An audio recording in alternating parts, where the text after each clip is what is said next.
Ceci est un livre audio autogénéré par Google. Introduction. Jean-Paul Chagnolot, Xavier Richet. La question des frontières, une question récurrente, est abordée dans cet ouvrage sous différents angles, historiques, géopolitiques, juridiques et économiques, en considérant plusieurs aires géographiques. Le monde arabe, Moyen-Orient et Maghreb, et subsaharien, l'Europe, l'Eurasie et l'Amérique centrale. On aborde à la fois les frontières issues du colonialisme, celles qui délimitent les États-nations, celles d'une formation supranationale, Union européenne, qui se délite et s'étend en même temps.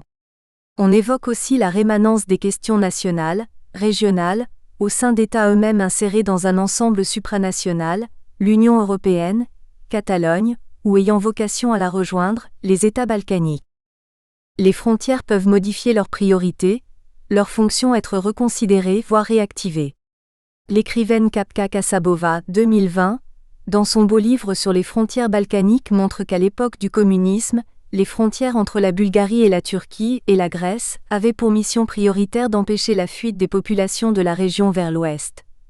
Aujourd'hui, les mêmes frontières de ces pays, entre-temps devenus démocratiques et capitalistes, ont pour fonction, entre autres, de se protéger des migrations en provenance du Moyen-Orient et d'Afrique. Aux États-Unis, le mur avec le Mexique est une des obsessions de l'actuel président américain.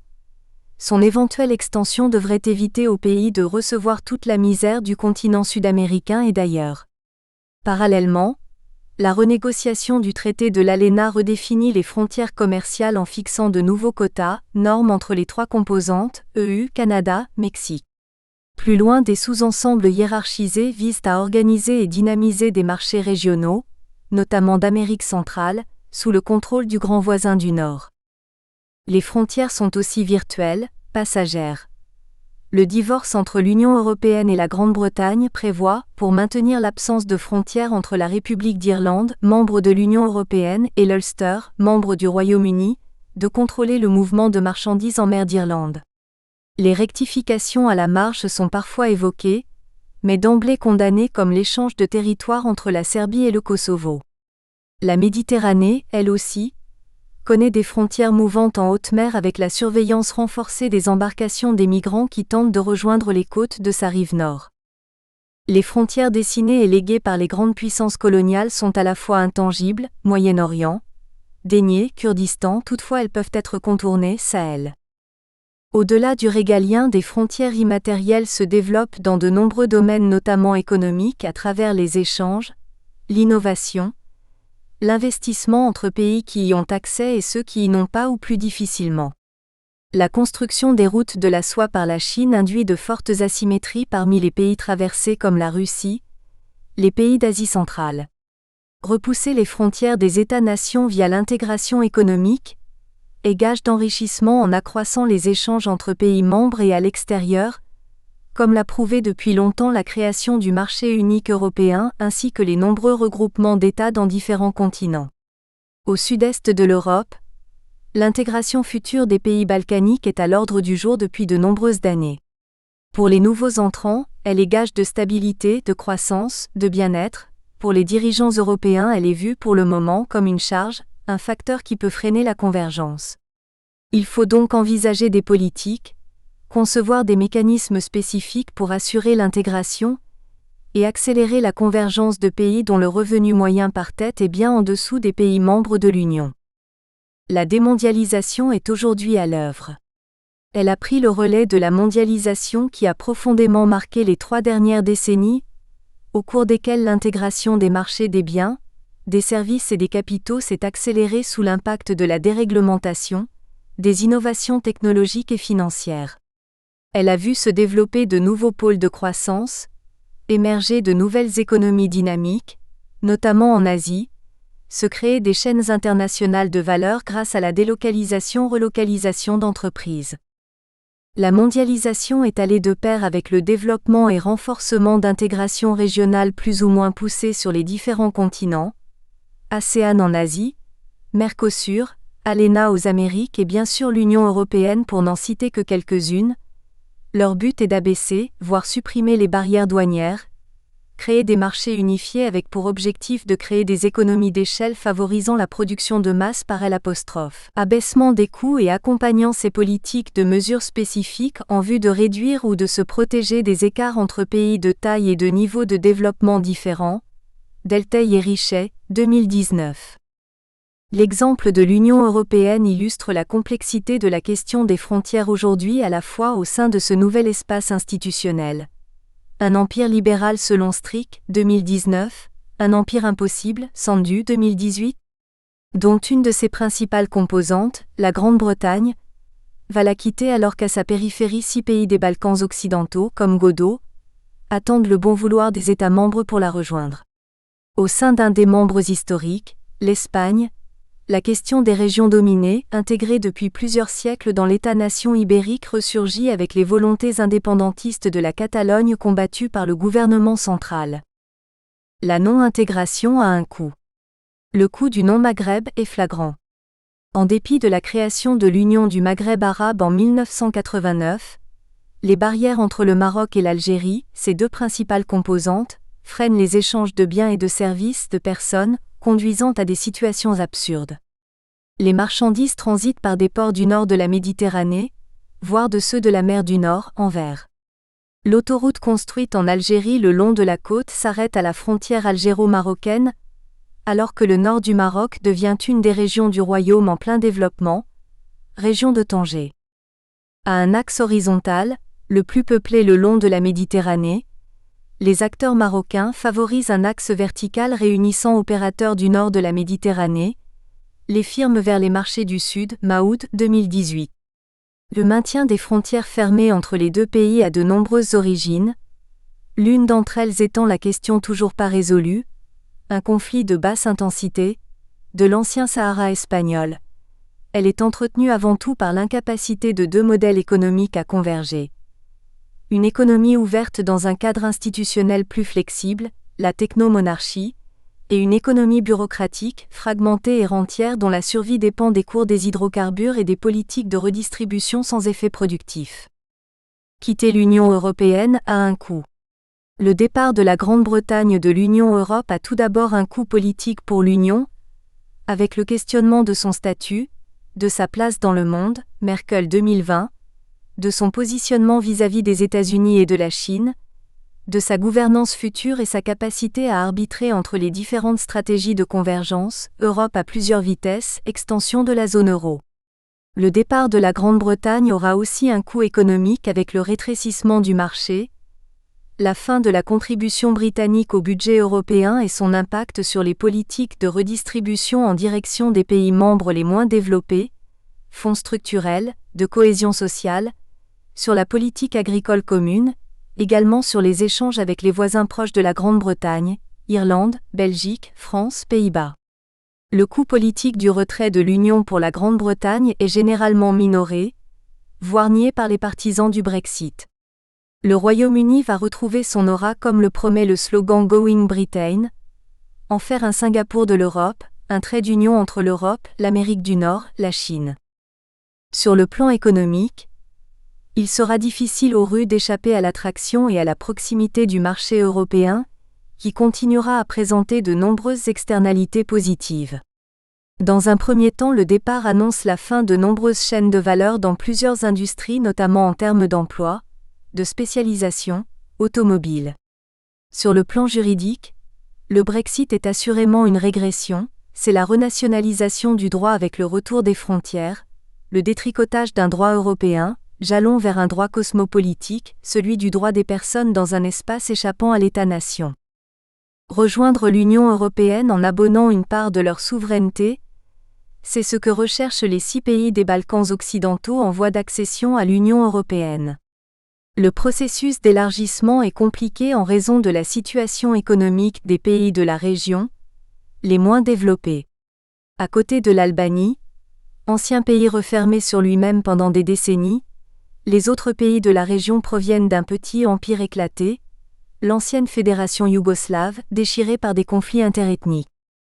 Aujourd'hui, les dirigeants de l'UE ont décidé d'intégrer ces pays dans un futur encore éloigné, au moins une décennie, et sous conditions. mise à niveau et connectivité des économies, règlement des conflits issus de l'éclatement de l'ancienne fédération, de la sécession du Kosovo de la Serbie, instauration d'un état de droit, lutte contre la corruption. Démondialisation, découplage, hiérarchie, vers de nouveaux types de frontières? Les flux commerciaux dessinent de nouvelles frontières, induisent de nouvelles hiérarchies parmi les pays, entre grands pôles économiques. La mondialisation a eu un effet intégrateur, propageant le Made in Monde à travers ses chaînes de valeur, avec l'émergence de capitalisme non aligné, RUE 2016. Elle a fait apparaître de nouvelles relations de concurrence-coopération notamment entre les États-Unis, l'Europe, le Chine. La concurrence semble l'emporter aujourd'hui entre les trois blocs. Elle conduit à des situations instables, à des remises en cause du multilatéralisme des échanges, à la fragmentation des marchés, au découplage des relations économiques Chine-États-Unis. Les stratégies poursuivies par la Chine dans le cadre des nouvelles routes de la soie, elles aussi, induisent des effets pervers, les avantages découlant des échanges ne conduisant pas forcément à un jeu gagnant-gagnant, comme aiment le dire les dirigeants chinois. L'exemple de la coopération asymétrique entre la Chine et la Russie en est un bon exemple. Ces contributions ont pour la plupart fait l'objet de présentations de la part de leurs auteurs lors du cycle des Jeudis de l'Harmattan, du printemps 2019 dont c'était la 3e année. Le thème général était « Les frontières ». Elles en constituent le prolongement et l'actualisation. Par leur contenu et leurs conclusions, elles indiquent que la réflexion sur les nouvelles modalités de l'internationalisation des économies, bien qu'en constant renouvellement, doit encore se développer sous peine de s'interdire de comprendre des transformations de plus en plus profondes qui affectent nos sociétés aussi bien de l'intérieur que de l'extérieur. Les textes des 2 premières sessions, 2017-2018, ont été publiés en 2018. L'Europe, approche géopolitique et économique. Et l'Europe, histoire et philosophie.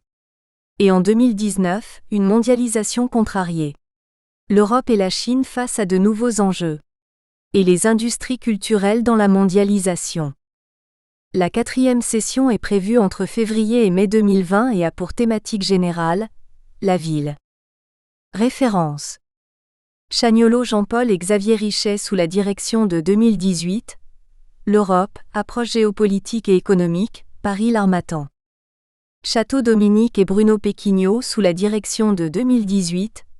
L'Europe, histoire et philosophie, Paris l'Harmattan. Delteil-Violaine et Richet-Xavier sous la direction de 2019. L'Europe, une fracture à retardement. Intégration asymétrique, dépendance, fragmentation, Paris l'Harmattan 2019. Casabova-Capca 2020, Lisière, Paris Marchiali. Maout Selma, 2018, Les champions nationaux.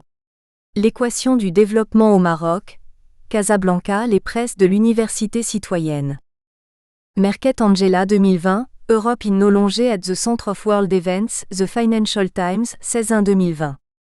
Richet-Xavier et Julien Vercueil 2019, sous la direction de « Une mondialisation contrariée ». L'Europe et la Chine face à de nouveaux enjeux, Paris l'Harmattan 2019.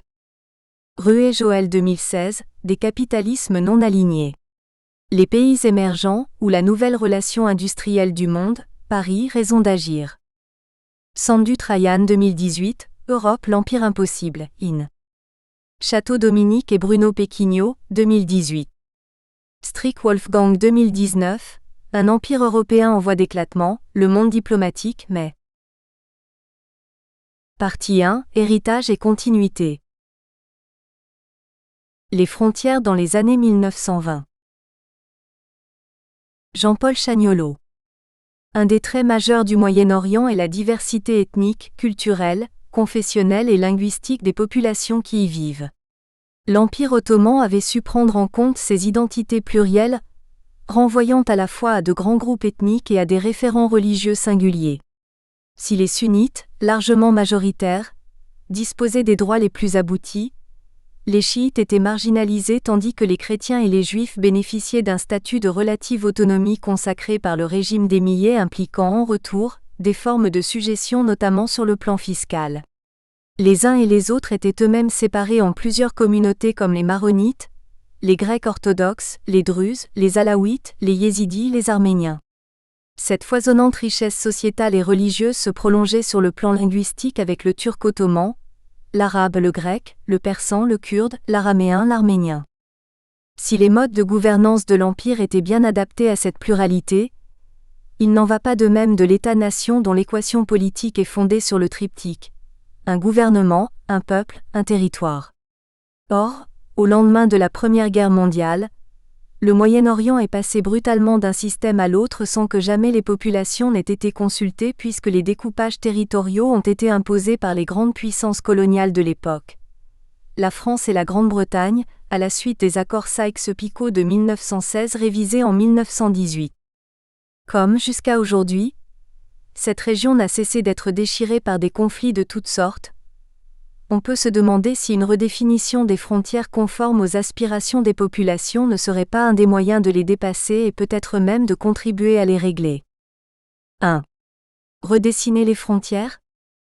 Dans certaines circonstances, la délimitation de nouvelles frontières peut s'avérer utile, voire nécessaire comme en Europe dans les années 1990, notamment après l'implosion de l'Union soviétique et de la Yougoslavie. Pour que la nouvelle entité ainsi créée puisse s'affirmer en tant qu'État-nation, encore faut-il qu'elle soit fondée sur un fort sentiment national ou à tout le moins sur des référents mémoriels, culturels et linguistiques largement partagés. Dans les exemples évoqués, ces éléments constitutifs étaient présents comme en Russie, dans les pays baltes ou dans l'ex-Yougoslavie avec l'identité serbe, slovène ou croate. Transposé au Moyen-Orient actuel, un tel processus se révélerait sans doute impraticable pour de multiples raisons qui tiennent à la fois à l'étroite imbrication des populations, à la prégnance d'un sentiment national dans les États existants même s'ils demeurent encore fragiles et aux multiples tensions géopolitiques qu'un tel découpage ne manquerait pas de produire. Par ailleurs, se focaliser seulement sur la question des frontières occulterait l'écrasante responsabilité des régimes autoritaires dans le désastre abyssal où ils ont plongé leur société. Si la question de l'arbitraire des découpages territoriaux effectués par la France et la Grande-Bretagne a été d'une importance capitale dans la difficile émergence du Moyen-Orient contemporain, après les indépendances, les problèmes ne sont plus liés seulement à la forme territoriale de l'État mais bien davantage à sa nature. La question est donc désormais de savoir ce que les dirigeants de ces nouveaux États ont fait ou pas pour le bien-être et le développement de leur pays. La réponse ne fait aucun doute. Ils ont construit des États prédateurs et clientélistes sans jamais se soucier d'opérer une véritable construction nationale citoyenne avec les populations dont ils avaient en quelque sorte hérité de la charge. À l'exception de la Turquie de Mustafa Kemal et d'Israël, la formation de ces États n'a été nulle part le résultat politique d'un combat national. Comme les États qui acquièrent alors leur indépendance sont sans nation, ou dans le meilleur des cas, dotés d'un ciment national encore fragile, il leur appartenait d'en inventer une. Comme l'écrivait Ernest Gellner, ce n'est pas la nation qui crée le nationalisme mais bien le nationalisme qui crée la nation. Dès lors, c'était bien au nouveau pouvoir d'opérer cette transfiguration politique fondée sur une véritable vision nationale. Au lieu de cela, ils ont souvent instrumentalisé les dimensions communautaires et ethniques de leur société pour mieux imposer leur domination autoritaire comme en Syrie et en Irak tandis qu'au Liban, dans un cadre démocratique, le confessionnalisme était érigé en système. Et partout dans ces pays, quand des violences surgissent, le sentiment national a tendance à se froisser et à se rider comme une peau de chagrin. Et l'espace sociétal se fragmente en périmètres communautaires et ethniques. 2. Prendre en compte une histoire contrastée. Ce tableau doit cependant être nuancé, car il n'y a pas un Moyen-Orient mais plusieurs. Ce que nous venons d'évoquer s'applique surtout à l'espace Sykes-Picot, c'est-à-dire à cette partie du Moyen-Orient configurée par la France et la Grande-Bretagne dans les années 1920. Et même dans cet espace, il convient de distinguer différentes situations. En Syrie, il existe un large accord implicite entre tous les acteurs du conflit pour conserver l'intégrité territoriale du pays. Mais sur ce même territoire, un nouveau drame est en train de prendre forme. Depuis 2018, le régime de Bachar al-Assad prépare non pas une réorganisation territoriale mais une restructuration spatiale par le biais d'une expropriation massive des biens fonciers et immobiliers de tous ceux qui ont fui le pays et qu'il perçoit donc comme ses opposants. Ce processus d'une violence extrême a pour objectif d'effacer l'existence sociale de millions de réfugiés syriens. La variable d'ajustement entre l'État et sa population n'est pas territoriale, mais humaine. On ne touche pas au territoire, mais par une opération de nettoyage ethnique camouflée par une législation d'exception, la loi numéro 10 d'avril 2018, on efface une partie de la population qui y vivait. En Irak, les Kurdes souhaitent depuis longtemps avoir leur propre toit politique, comme l'a encore montré le référendum de septembre 2017 par lequel ils se sont prononcés, à une large majorité, pour l'indépendance. La question des frontières est donc ici posée, mais compte tenu des rapports de force avec le pouvoir central de Bagdad, et de la farouche hostilité de la Turquie et de l'Iran au principe même d'un État kurde, il est impossible que ce projet puisse aboutir à court terme. Ni au Liban ni en Turquie, il n'est question de redécoupage territoriaux. Et pas davantage en Jordanie qui est, en définitive, le contre-exemple de ce qu'on vient de voir. S'il est un pays qui au départ était complètement artificiel, c'est bien celui-là. Au début des années 1920, les Britanniques ont en effet imaginé leurs frontières pour séparer la Palestine de l'Irak sans que cela corresponde à une quelconque réalité sociologique, historique ou géographique. Et pourtant, la Jordanie paraît avoir trouvé une certaine stabilité politique même si celle-ci demeure fragile notamment parce qu'une majorité de ses habitants est palestinienne. Mais par contre, aucune ligne de fracture confessionnelle ne parcourt ce pays à forte domination sunnite. Dans cet espace Sykes-Picot reste la Palestine. Si on veut vraiment régler le conflit israélo-palestinien, la seule solution possible est celle à deux États, ce qui implique la création d'un État palestinien à côté d'Israël et donc l'instauration d'une nouvelle frontière. C'est ce que dit le droit international encore réaffirmé par le Conseil de sécurité en décembre 2016, par la résolution 2334. En dehors de l'espace Sykes-Picot, il y a l'Égypte et les pays du Golfe. Les frontières de l'Égypte sont très stables. Au fil du temps, il y a bien eu quelques aménagements à ses confins, mais pratiquement toute la population vit dans la vallée du Nil qui forme comme son éternel ancrage territorial. Quant aux Émirats du Golfe et de l'Arabie saoudite, ils se sont construits avec des paramètres originaux qui leur ont donné des marqueurs identitaires fixés dans des territoires aux contours assez bien établis, même si des contentieux territoriaux persistent ici ou là. Quant au Yémen, issu d'une unification en 1990 entre le Yémen du Sud et le Yémen du Nord, il est à nouveau profondément fragilisé par une guerre dévastatrice qui pourrait à terme remettre en question cette unité. 3. Inventer une démocratie fédéraliste. Si le fond du problème n'est donc pas la question des frontières mais bien plutôt celui de la nature de l'État, la réflexion doit s'orienter vers une reconstruction démocratique et fédéraliste des États de la région. Cela revient à penser un système constitutionnel où la diversité des communautés et des ethnies serait prise en compte dans une dialectique citoyenne pour tenter à la fois de respecter les identités de chacun, tout en consolidant l'appartenance nationale et citoyenne à l'État démocratique. La citoyenneté à l'état brut, sans la prise en compte des communautés, est aujourd'hui une piste sans avenir car elles craignent d'être victimes d'un jeu démocratique dans lequel elles demeureraient toujours minoritaires.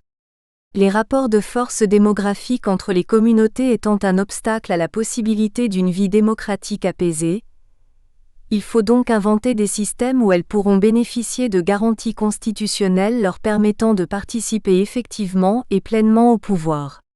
Malgré leurs contradictions et leurs limites, les seuls systèmes susceptibles d'y parvenir sont à rechercher dans les variantes du fédéralisme et de la décentralisation. En conclusion, les problèmes ne sont pas ou ne sont plus liés aux frontières mais bien davantage à la nature de l'État avec cependant deux exceptions, le Kurdistan irakien et la Palestine. La question renvoie, en dernière instance, à la possibilité de voir émerger des systèmes véritablement démocratiques. L'histoire récente du devenir des révoltes arabes nous montre que le chemin pour y parvenir risque d'être encore très long. Jean-Paul Chagnolot, professeur émérite des universités, président de l'IREMO, Paris. Auteur notamment de Moyen-Orient, idées reçues sur une région fracturée avec Pierre Blanc, Le Cavalier Bleu 2019. L'invention tragique du Moyen-Orient avec Pierre Blanc, Autrement 2017. Atlas du Moyen-Orient avec Pierre Blanc, Autrement 2016, réédition 2019. Les frontières au Moyen-Orient, l'Harmattan, 2004. Zoom sur l'Irak et le Kurdistan. Adel Bakawan. Introduction. Au mois de novembre 1922, lors de la conférence de Lausanne, İsmet Pacha, président de la délégation turque, se trouve face à Lord Curzon, président de la délégation britannique, pour argumenter et justifier la souveraineté de la Turquie sur la province de Mossoul, qui est connue aujourd'hui, en grande partie comme le territoire du Kurdistan irakien. La nouvelle Turquie de Mustafa Kemal, désormais en position de force face à ses adversaires, entre alors dans une phase de désengagement vis-à-vis du traité de Sèvres, signé le 20 août 1920, dans lequel était clairement envisagée la création d'un État kurde, d'un État pour les Kurdes. Mustafa Kemal avait chargé İsmet Pacha de formaliser à Lausanne un nouveau traité avec les puissances du système international. Pour ce faire, İsmet Pacha expose aux différentes délégations, notamment à Lord Curzon, plusieurs arguments dans l'espoir de convaincre les participants que la province de Mossoul fait partie intégrante de la Turquie. En premier lieu, expose İsmet Pacha, les Arabes de la province de Mossoul ne constituent qu'une petite minorité et la majorité absolue de la population est kurde et turcomane. De ce fait, l'annexion de la province à un État irakien arabe n'est pas justifiée. Lord Curzon réplique que tous les habitants du vilayet de Mossoul, y compris ceux de Souleymaniya, auraient voté unanimement en faveur de l'union avec Bagdad et Bassora. En deuxième lieu, le président de la délégation turque mentionne que les échanges commerciaux et les infrastructures de la province de Mossoul se font avec la Turquie et non avec l'Irak arabe. İsmet Pacha insiste en expliquant qu'il n'y a pas d'interdépendance économique entre Mossoul et Bagdad. C'est dans l'intérêt de la population que ce territoire doit rester sous la souveraineté de la Turquie. Lord Curzon réfute cet argument en répondant: il serait vraiment difficile de croire qu'un vaste et fertile territoire arrosé par deux grands fleuves ne puisse se suffire à lui-même. En troisième lieu, dit İsmet Pacha, l'occupation britannique de la province de Mossoul est illégitime et va à l'encontre de l'armistice de Mudros de 1918.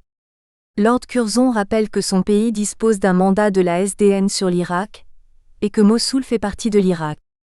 Et enfin, İsmet Pacha, au nom du principe de droit à l'autodétermination, déclare que la mise en place d'un référendum dans ce territoire est un droit naturel et qu'il faut que la SDN consulte la population sur sa volonté de rester avec la Turquie ou de s'intégrer à l'Irak. Lord Curzon réplique que les Kurdes de la province de Mossoul n'ont aucune volonté d'être rattachés à l'État de la Turquie et qu'ils réclament la protection britannique.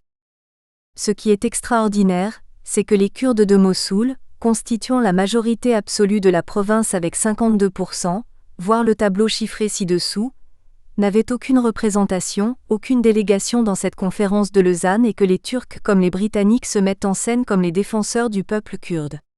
Cependant, il est tout à fait pertinent de mettre en exergue ce que les élites nationalistes kurdes de la province de Mossoul, installées à Souleymaniya, développaient comme discours et comme stratégie d'action, à la fois face à l'occupation britannique et face à la Turquie de Mustafa Kemal. Ensuite, un retour analytique sur les conséquences de l'annexion forcée de la province de Mossoul à l'État irakien en 1925 serait tout à fait indispensable pour mieux comprendre le péché originel, qui empêche encore aujourd'hui la formation d'un État irakien fonctionnel. Tableau 1. Population de la province de Mossoul en 1922. Source. Question de la frontière entre la Turquie et l'Irak, Société des Nations, Genève, le 16 septembre 1924. 1. Le rêve d'un État indépendant d'une génération nationaliste. Fin octobre 1918, l'armée britannique et le reste de l'armée turque se livrent une dernière bataille sanglante dans la province de Mossoul. Épuisés par une série de défaites, les commandants turcs font appel aux élites kurdes de la province pour intervenir et sauver la fraternité islamique entre le peuple turc et le peuple kurde contre les mécréants britanniques. Cependant, la fraternité islamique ne faisait plus rêver la nouvelle génération nationaliste de Souleymaniya, qui était profondément marquée par la vocation d'un État kurde, d'un État pour les Kurdes. Une génération qui voyait dans un État kurde la seule et unique porte pour entrer dans l'histoire. À la recherche des alliés pour réaliser leurs rêves, les nationalistes kurdes manifestent leur soutien à l'armée de Sa Majesté contre les Turcs.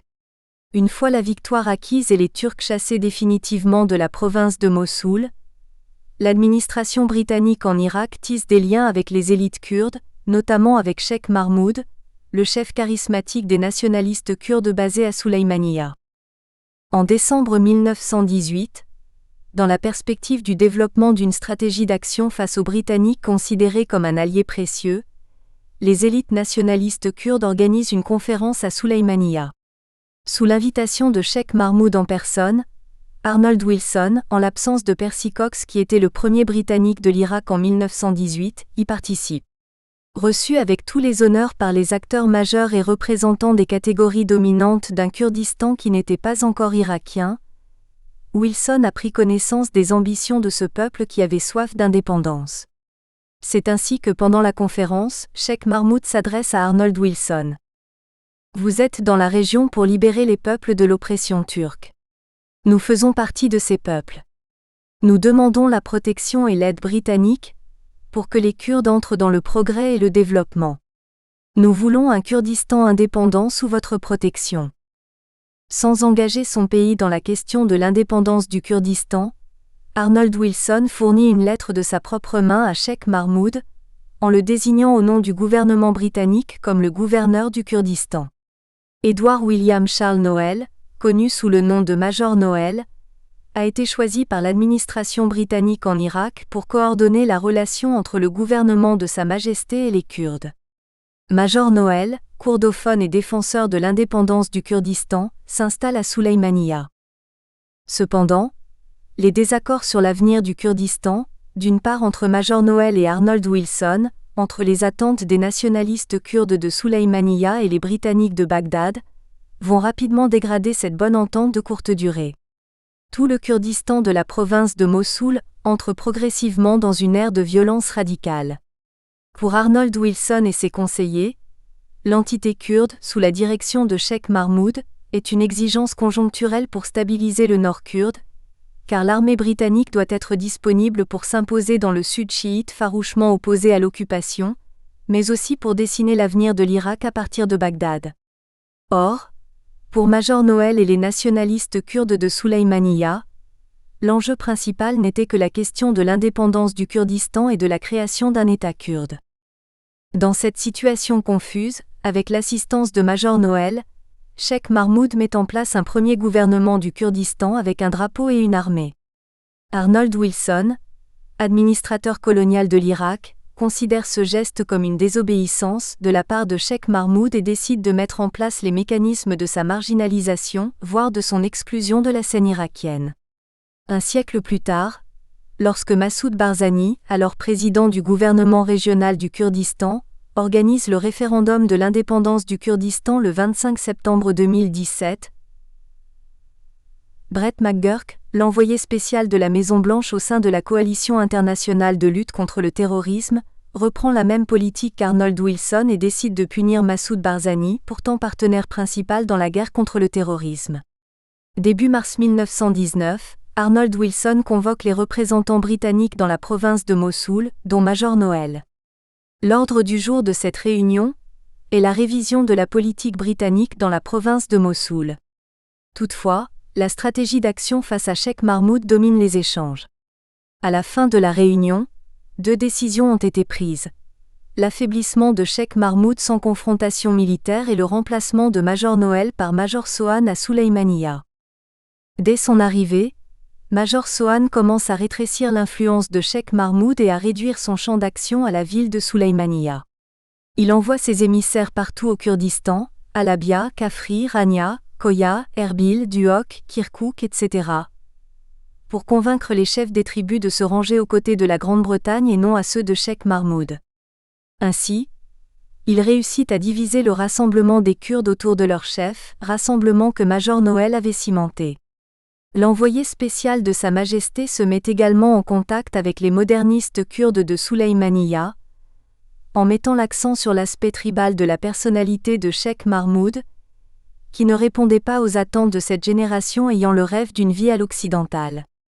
Parfaitement kurdophone, Connaisseur du système de fonctionnement des différentes catégories sociales kurdes, Major Sohan déploie son projet, d'une manière douce, sur l'ensemble du territoire du Kurdistan de la province de Mossoul. Dès le remplacement de Major Noel par Major Sohan, Cheikh Mahmoud commence à douter des Britanniques et à prendre de la distance, tout en observant pendant 22 jours les comportements de Sohan dans son pays. Lorsqu'il est persuadé que la menace britannique arrive à un seuil dangereux, il se met en action. Tout d'abord, il capture et met en prison les responsables britanniques à Soulaïmaniya, sauf Major Sohan qui était en déplacement. Ensuite, il déclare unilatéralement le 22 mars 1919 l'indépendance du Kurdistan et la création d'un État kurde. Avec une armée, un drapeau, un gouvernement et une cour de justice, Cheikh Mahmoud se voit déjà comme le chef d'un État avec qui la Grande-Bretagne doit désormais négocier. Ainsi, un État kurde est né avant la naissance de l'État irakien, le 23 août 1921. La réaction d'Arnold Wilson est brutale. En urgence, il envoie 2400 soldats pour capturer Cheikh Mahmoud et mettre fin à l'existence de cet État qui représente le rêve suprême des nationalistes kurdes. Avant son arrivée à Soulaïmaniya, l'armée de ce jeune État kurde s'engage dans sa première bataille avec les troupes britanniques. Cheikh Mahmoud lui-même dirige le combat et inflige une défaite accablante aux Britanniques. Le colonel Arnold Wilson, en situation de panique, donne l'ordre au général Theodore Freezer de préparer une offensive d'une grande envergure pour occuper la totalité du territoire sous le contrôle de l'État kurde. Wilson craignait des conséquences néfastes de cette défaite sur l'Irak chiite déjà en situation de contestation contre les Britanniques, et demande au général Theodore Freezer d'en finir rapidement avec Cheikh Mahmoud, mort ou vif. Au mois de juin, l'armée du général Theodore Freezer lance l'offensive. Cette fois, Cheikh Mahmoud et son armée seront face à la puissance de la Grande-Bretagne. Équipée par des armes lourdes et numériquement très supérieures, l'armée britannique assiège rapidement l'armée kurde. Bombardés de toutes parts, les Kurdes tombent comme des mouches. Au bout de quelques heures, Cheikh Mahmoud lui-même, grièvement blessé, tombe aux mains des Britanniques. Dans un premier temps, il est condamné à la peine capitale, mais Wilson change d'avis et décide de l'envoyer en exil en Inde. Pendant 45 jours, l'armée du général appliquera la politique de la terre brûlée au Kurdistan. Ainsi, Arnold Wilson met fin à ce rêve d'un État si cher aux nationalistes kurdes, sans pour autant affaiblir la volonté de ce peuple à la recherche de son indépendance. Au contraire, la capture d'un Cheikh Mahmoud blessé et la politique de la terre brûlée seront fortement capitalisées et transformées en symboles mobilisateurs par les acteurs d'un nationalisme kurde désormais engagé dans un mouvement de contestation contre l'occupation britannique. 2. Le Kurdistan sous occupation britannique. L'effondrement de l'État kurde a donné l'occasion aux Britanniques de mettre en place une administration directe, sans aucun intermédiaire kurde. Désormais, Major Sohan devient le gouverneur de Soulaïmaniya. Dès le début, il commence par un projet de désacralisation de la personnalité de Cheikh Mahmoud, qui était devenu un véritable mythe vivant aux yeux des nationalistes kurdes. Il engage avec ces mêmes nationalistes. Nous espérons que vous avez apprécié cet aperçu. Pour continuer à écouter ce livre audio sur Google Play Livres, utilisez le lien dans la description de la vidéo.